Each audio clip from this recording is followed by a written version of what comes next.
సహోదరులారా, ఒక దేశంలో కొన్ని అనుకోని పరిస్థితుల వల్ల ఆ దేశానికి లాక్డౌన్ ప్రకటిస్తారు. లాక్డౌన్ కొనసాగుతుంటుంది. లాక్డౌన్ చాలా కఠినంగా ఉంటుంది. ప్రజలందరూ అంటే వాళ్ళకి పెద్ద ఇబ్బంది ఉండదు కానీ బయటికి రావడానికి వాటికి విషయాల్లో కొంచెం ఇబ్బందిని ఫేస్ చేస్తుంటారు. రెగ్యులర్ డ్యూటీస్ అయితే దెబ్బతింటాయి. ప్రొవిజన్స్ వస్తుంటే గవర్నమెంట్ ఇస్తుంటుంది కానీ వాళ్ళ పనులు అవి మ్యాక్సిమం చాలా వరకు కుంటుపడుద్ది అది. అయితే చూస్తూ ఉంటారు. దగ్గర దగ్గర నెల రోజులు అయిపోతుండగా ఒకరోజు సోషల్ మీడియాలో ఒక న్యూస్ వస్తుంది. ఆ దేశ అధ్యక్షుడు మాట్లాడుతూ లాక్డౌన్ ముగుస్తుందనే వార్త రేపు మీరందరూ వింటారు అని చెప్తాడు.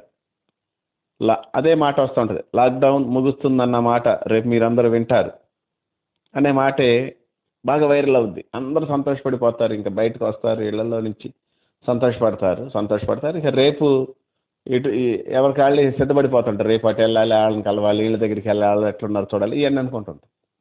యాజ్ యూజువల్గా నెక్స్ట్ డే మార్నింగ్ ఎవరికి వాళ్ళు బయలుదేరి బయటకు వెళ్తుంటే ఎక్కడ కూడా ఏమి అవి తీరు ఎక్కడికట్లే రోడ్లు బ్లాక్ చేస్తుంటే ఎలా ఉంటాయి. వీళ్ళు అడుగుతారు, ఏంటి ఇట్లా పెట్టారు రోడ్లు, లాక్డౌన్ తీశారు కదా అని అడుగుతుంటారు కొంతమంది మనుషులు. అడిగితే లాక్డౌన్ తీయలేదు కదా అంటారు పోలీసులు. ఇప్పుడు వాళ్ళు అడుగుతారు, మేము చూసామండి, ఇదిగో ఆయన మాట్లాడాడు కదా అంటారు. ఏది చూపించండి అని అడుగుతారు. ఆయన లాక్డౌన్ ముగింపు గురించి రేపు మీరు సంతోషకరమైన వార్త వింటారు అనే ఆ అధ్యక్షుడు మాటలు చూపిస్తే వాళ్ళు వెంటనే వాళ్ళకి ఫుల్ న్యూస్ చూపిస్తారు. ఆ ఫుల్ న్యూస్లో ఆయన ఏం చెప్తాడంటే, సహజంగా రేపు మేము క్యాబినెట్ అంతా సమావేశం అవుతున్నాం కాబట్టి త్వరలోనే ఈ లాక్డౌన్ ముగించేద్దాం అనుకుంటున్నాం. రేపు క్యాబినెట్ సమావేశంలో నిర్ణయం తీసుకొని లాక్డౌన్ ముగింపు గురించిన సమాచారం లేదా వార్త రేపు మీకు అందించేస్తాను అని చెప్తాడు. చివరి ముక్క ఒకటే సోషల్ మీడియాలో బాగా ఇది సర్క్యులేట్ అవుతుంది. ఆటోమేటిక్గా అందరూ ఏమనుకుంటారంటే రేపు తీసేస్తున్నాడు అనే అపోహలోకి వెళ్తారు వీళ్ళు. కానీ వాస్తవంగా రేపు లాక్డౌన్ మోస్తున్నాను అని ఆయన చెప్పలా. దయచేసి గమనించాలి. రేపు క్యాబినెట్ మీటింగ్ అవుద్ది, రేపు చెప్తాం ఎప్పుడు ముగిస్తాం అనేది అన్నాడు. చివరి ముక్క ఒకటే పట్టుకొని వీళ్ళ ఆశల ప్రకారం, వీళ్ళకున్న ఈ కోరికల ప్రకారం, వాళ్ళ లోపల ఉన్నటువంటి ఆ ఒత్తిడి ప్రకారం గబగబ బయటికి వెళ్ళిపోవాలి, తమ సొంత వాళ్ళని కలుసుకోవాలని ఒత్తిడితో బయలుదేరిపోతారు. ఫుల్ న్యూస్ చూపిస్తారు. అప్పుడు ఆ ఫుల్ న్యూస్ చూసిన వాళ్ళు ఆగుతారు. కొందరు ఆగుతారు, అందరూ అట్లా వెళ్ళిపోరు. కొందరు ఫుల్ న్యూస్ చూసిన వాళ్ళు ఆగుతారు. ఈ చిన్న చిన్న ముక్కలు చూసిన వాళ్ళే ఇట్లా బయలుదేరి బయటకు వెళ్ళి పోలీసులతో వార్నింగ్ ఇప్పించుకొని మళ్ళీ ఇళ్లలోకి నిరాశతో వస్తారు. సహోదరులారా, మనం కూడా ఎప్పుడు కూడా చిన్న చిన్న ముక్కలు పట్టుకొని వేళ్లాడకూడదు. ఎప్పుడు కూడా దేవుడు మనతో ఏం మాట్లాడుతున్నాడు ఏంటి అనే విషయం నిదానించి మనం చూసి ముందుకెళ్ళాలి. అట్లా మనం తన వాక్యం చొప్పున నడవాలని వాక్యాన్ని మనకు అనుగ్రహించి వాక్యపు వెలుగులో మనం నడిపిస్తున్న మన ప్రభువు రక్షకుడైన యేసుక్రీస్తు వారి గణనామందు తండ్రి అయిన దేవునికి స్తుతులు, స్తోత్రాలు, వందనాలు, కృతజ్ఞతాస్తుతులు చెల్లిస్తున్నాను. ఆయన ఘనమైన నామాన్ని బట్టి భూమి మీద విస్తరిస్తూ వర్ధిల్లుతున్న మీకు కూడా క్రీస్తు వారి పుణ్యనామంలో శుభములు, వందనములు తెలియజేసుకుంటున్నాను. సహోదరులారా, స్నేహితులారా, మీరందరూ క్షేమంగా ఉన్నారు కదా? మరొక రోజు మీతో కలిసి దేవుని వాక్యం ధ్యానం చేయటానికి ప్రభు మనకిచ్చిన కృపను బట్టి ప్రభువునందు ఆనందిస్తూ స్తుతిస్తూ నేటి వాక్య ధ్యానాన్ని యెషయా గ్రంథము 60వ అధ్యాయము 20వ వాక్యం నుండి ధ్యానం చేస్తాం. యెషయా గ్రంథము 60వ అధ్యాయము 20వ వచనము. నీ సూర్యుడికను అస్తమింపడు, నీ చంద్రుడు క్షీణింపడు, యెహోవాయే నీకు నిత్యమైన వెలుగుగా ఉండును, నీ దుఃఖ దినములు సమాప్తములగును. మరొకసారి చదువుతాను. నీ సూర్యుడు ఇకను అస్తమింపడు, నీ చంద్రుడు క్షీణింపడు, యెహోవాయే నీకు నిత్యమైన వెలుగుగా ఉండును, నీ దుఃఖ దినములు సమాప్తములగును. ఈ వాక్యం మీ అందరికీ తెలిసిందే, బాగా ఫెమిలియర్. ఎక్కువగా సంఘాల్లో, ఉద్యోగ సభల్లో, మరి ముఖ్యంగా ఈ టీవీ ఛానల్స్లో మనం ఎక్కువగా ఈ వాక్యాన్ని వింటుంటాం. సహోదరులైన సేవకులు కానీ చాలామంది సహజంగా చెప్పే మాట ఏంటంటే మీ దుఃఖదినాలు సమాప్తం అగును. అంటే నేను గమనించిందే చెప్తున్నానండి మీతో, ఊహించుకొని అట్లా చెప్పట్లా. ఆ, ఉద్యోగ సభల్లో హోల్ నైట్ ప్రేయర్స్లో థీమ్ ఇదే అవుద్ది, నీ దుఃఖదినాలు సమాప్తం అయిపోతుంది. చాలా ఆశగాని ఆ మాట విని సహోదరులు చాలా ఆశతో వస్తారు, చాలా ఆశ.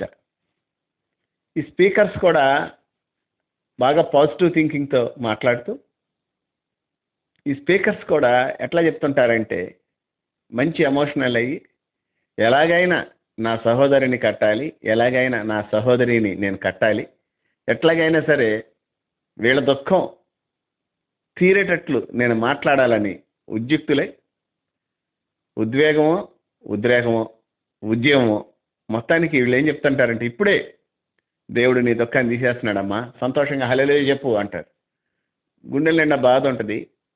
ఇంటికి వెళ్ళేటప్పటికి తాగుబోతు గార్త ఏమంటాడు, మీటింగ్ వెళ్ళేటప్పటికి ఎంతసేపే ప్రేయర్, ఎంతసేపు చర్చ అని కొడతాడేమో అని హృదయంలో దుఃఖం ఉన్నా దేవుని సేవకుడు చెప్తుంటాడు, నీ దుఃఖదనం వెళ్ళిపోద్ది, నీ దుఃఖం వెళ్ళిపోయినట్లే. భార్య మాట వినని భర్తలు వస్తారు, భర్త మాట వినని భార్యలు వస్తుంటారు, పిల్లల మాట వినకుండా ఎదురు తిరిగి వ్యసనాలకి, దుర్వ్యసనాలకు లోనైపోయిన తల్లిదండ్రులు వస్తుంటారు, ప్రార్థన చేస్తూ ఉంటారు, దేవుడు ఇప్పుడే తీసేస్తున్నాడు అంటారు. వీళ్ళు ఎంతో ఆశతో ఇక్కడి నుంచి ఇంటికి వెళ్తారు. ఇంటి దగ్గర పరిస్థితి ఏం మారదు, కించెత్తు కూడా మార్పు ఉండదు సరిగదా. ఇంకంత ఉధృతంగా వీళ్ళ మీదకి ఆ యొక్క వ్యతిరేకత కనిపిస్తుంటుంది. భర్త రోజు తిట్టేవాడు కాస్త కొడతాడు, భార్య ఇంకా ఇబ్బంది పెడుతుంది, పిల్లలు వ్యసనాలకు గురవటమే కాకుండా మనం వెళ్ళేటప్పటికి బాగా తాగేసో డ్రగ్స్ తీసుకొని వచ్చి బైక్ దేనికి యాక్సిడెంట్ చేసి గాయాల పాలై ఇంటికి తీసుకొస్తారు ఫ్రెండ్స్. ఇవన్నీ చూసి నీ దుఃఖం ఇంకా పొంగుద్ది. వాక్యంలో నీ దుఃఖ దినములు సంపూర్ణమైపోయినాయి అని చెప్తాడు. ఇదే నీ చివరి రోజుకి నువ్వు ఏడవు అని చెప్తాడు సేవకుడు, లేదా అక్కడ మాట్లాడతాడు. సహోదరులారా, గుర్తుంచుకోండి, సేవకుని యొక్క ఆలోచన మంచిదే. మీరు సంతోషంగా ఉండాలని ఏ సేవకుడైనా కోరుకుంటాడు. నేను కూడా సంతోషంగా ఉండాలని కోరుకుంటాను.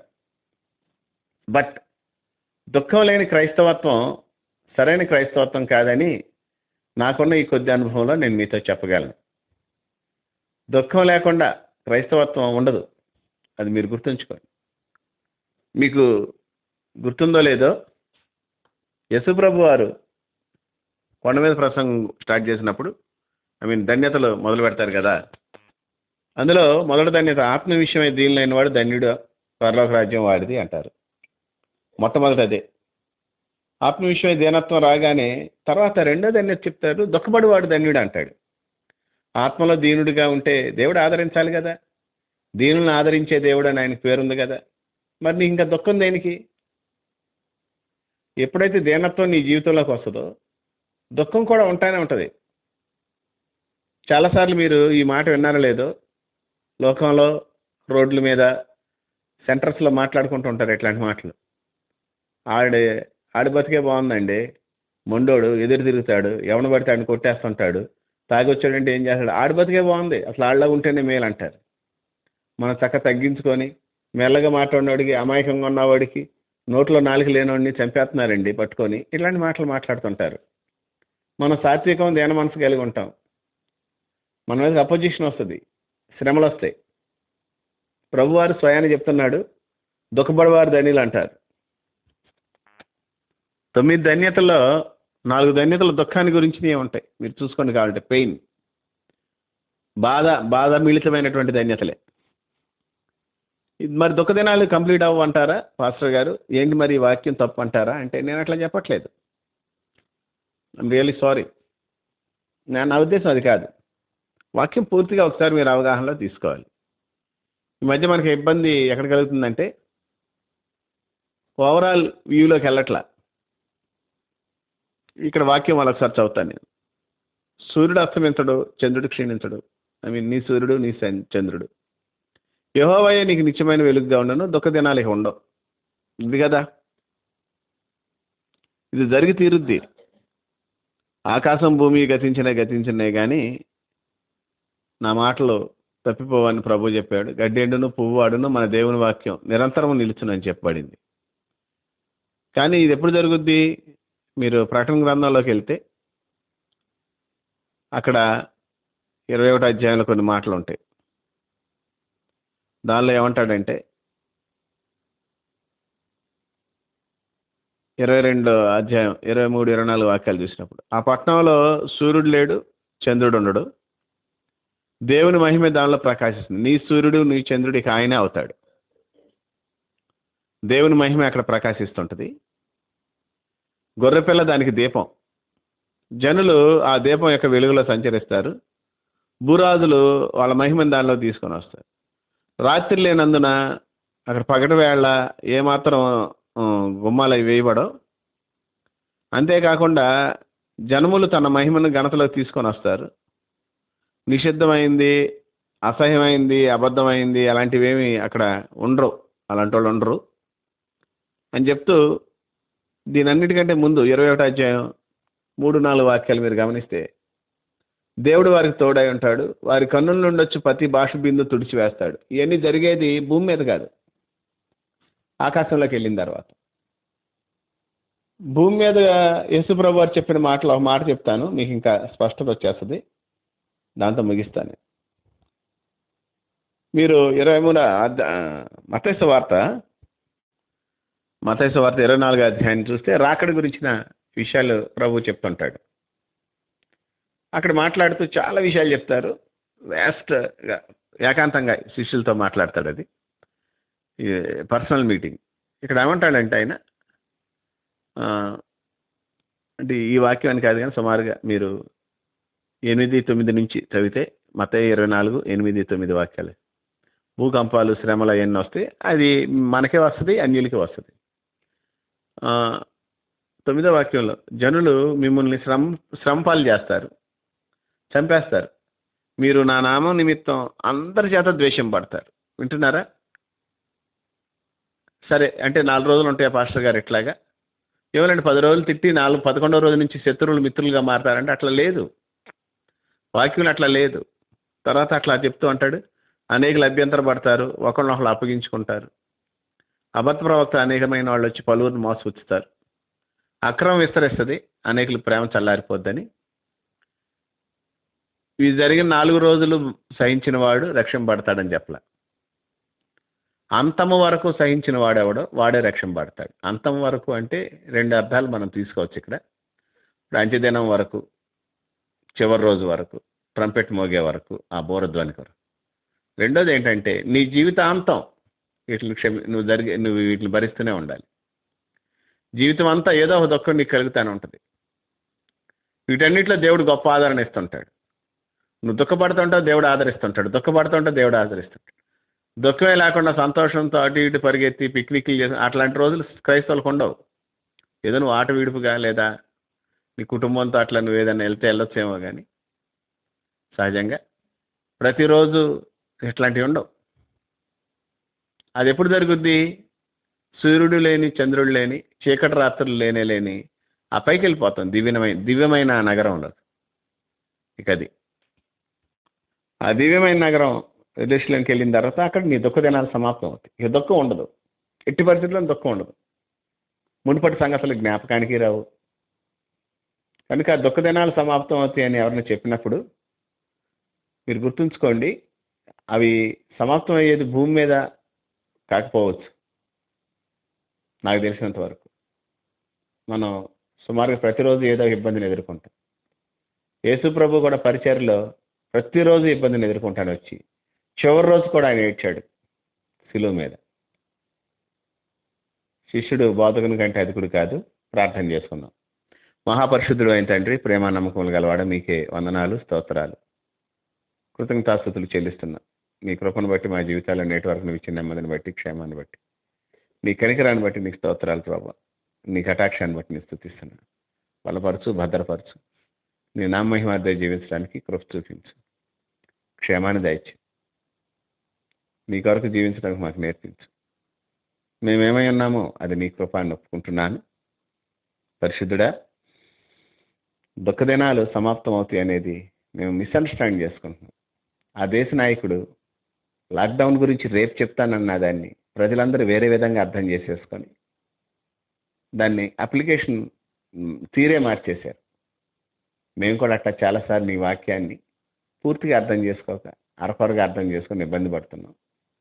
అయితే మాకు మంచి అవగాహన దయచేయండి. ఇతరులకు బోధించినట్లు నాకును, బోధింపబడింది అర్థం చేసుకుంటానికి వారికి కావలసిన ఆత్మశక్తిని అనుగ్రహించమని, అట్టి ఉన్న స్థితికి మమ్మల్ని, మా కుటుంబాల్ని, సంఘాలని అప్పగించుకుంటూ మా ప్రభువును రక్షకుడైన యేసుక్రీస్తు వారి పుణ్యనామమున కృతజ్ఞతాస్తుతులు చెల్లించి వేడి బ్రతిమాలు కొంచెం నాము తండ్రి. Amen, amen, amen.